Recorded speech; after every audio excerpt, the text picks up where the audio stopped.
To get more people to try Coke Zero, we created an entire campaign that they could literally drink.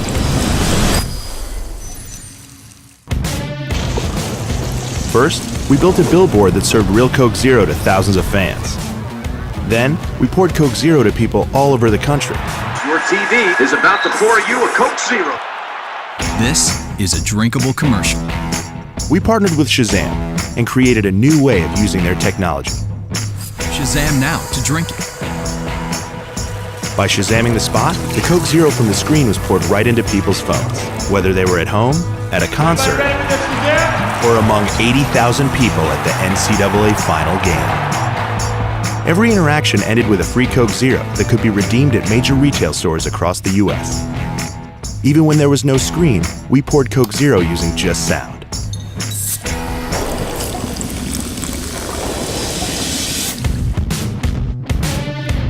From ads that became cups, to flyers that became straws, to tweets that poured Coke Zeros in 140 characters, to drinkable posters that use Shazam to turn people's phones into digital straws.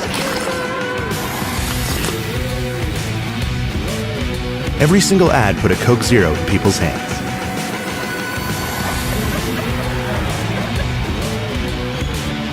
So next time you're thirsty, drink an ad.